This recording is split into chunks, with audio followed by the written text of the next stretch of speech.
What's going on, guys? Sean here, coming at y'all with a quick little video. Wasn't originally going to do this, but I got some extra time, and I feel like it's something that finally needs to be talked about. Today we're going to talk about Haason Reddick, and we're going to talk about if trading him really is the right move, or if he's reached his peak value for the Eagles and trading him is the only logical thing left to do. With that being said, before we get into all this, I'd really appreciate it if you guys could like, subscribe if you haven't already.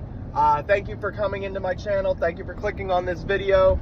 Comment down below. Let me know what you think about Haason Reddick. Should he stay? Should he go? If I remember, I'll drop a poll down there and we'll see what everybody thinks. But without further ado, let's just get into it, okay?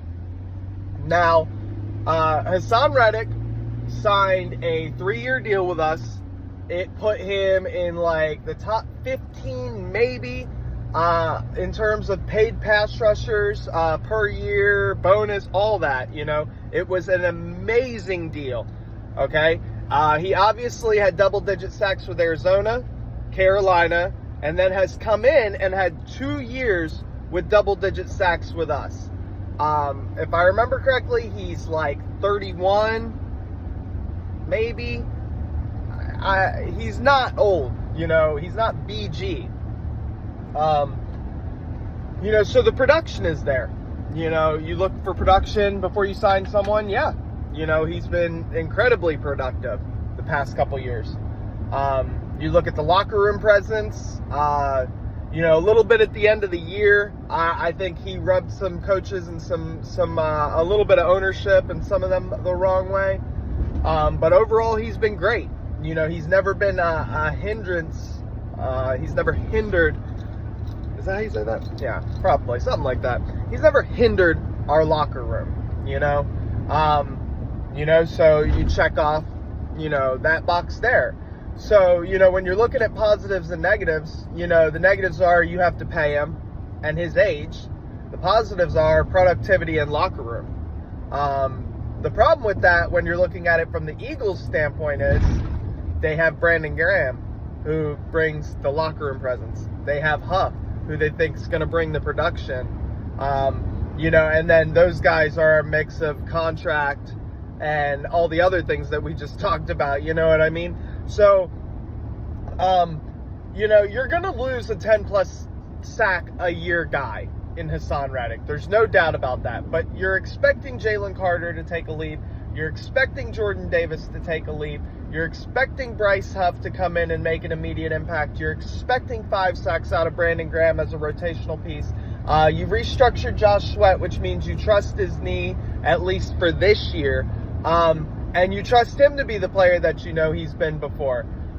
So, I mean, with all that being said, you know, the heart says keep Haason. The heart says keep Haason, pay him his money. We've got all this cap space. But the truth is we don't. You know, we have cap space this year. We're going to have a nice little rollover into next year. But, you know, AJ, Smitty, Landon, Lane, Mulata, Carter, all these dudes that are either getting paid, about to get paid, not to mention, you know, if there's a collapse and we have to bring in more free agents, you know, we have to have money. It can't go to Haason Reddick.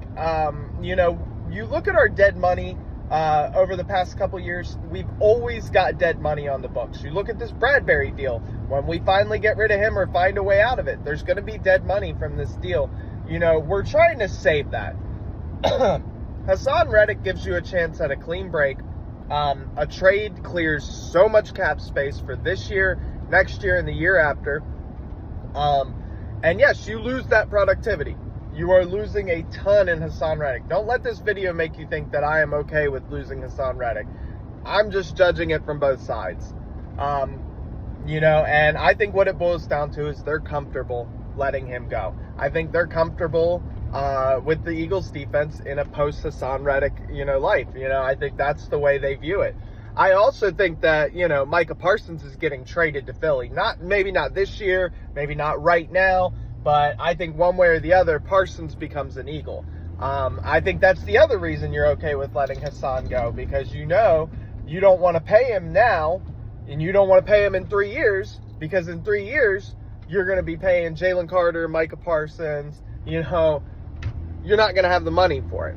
That's really what I believe, if we're being totally honest. And I really haven't heard anybody say that, you know, and I watch Philly 500. I watch a lot of these different guys on YouTube that do the Eagles coverage. You know, I really haven't heard anyone say that. You know, everyone just says, pay Haason, pay Haason, pay Haason, you know, and that's fine this year. You know, if he would play out the last year of his deal, I think that Howie and them would let him do it. There's plenty of cap space. There's no reason not to. You don't have to restructure him. I think if he would, you know, you pay him on the last year of his deal, and then next year Parsons is an Eagle. You know, whether it be through trade or some other, you know, way of him finding a way out or something like that. I think it's really just that simple, guys. You know, unfortunately, I think Haason is gone. I think he could be reunited with Arizona, the place that drafted him, with Jonathan Gannon. You know, he had a great year under Jonathan Gannon, 17 sacks, I believe, all the way to the Super Bowl. Like I said, I hate it. You know, personally, I'd keep everybody. I'd keep as many as you can. I don't want to lose anybody this year. I want to bring everybody, you know, in, and I want to add to that group. You know, I think we've had a great offseason. We continue to make great offseason moves to this point, you know. Keep it up, you know, but I think Haason's gone. I think it's 70-30 to Haason leaving. And I think we've really started to hit that point to where it's going to happen soon. It's going to happen before the draft. So tell me what you guys think. Let me know what you think of what I think. And just comment anything down below. You know, it all helps me with the algorithm. It helps get this video out to other people. I appreciate you guys. I fucking love y'all so much. Stay safe. Be good out there. Have a great day. Fly, Eagles, fly. And let's hope Haason Reddick's an Eagle at least one more year.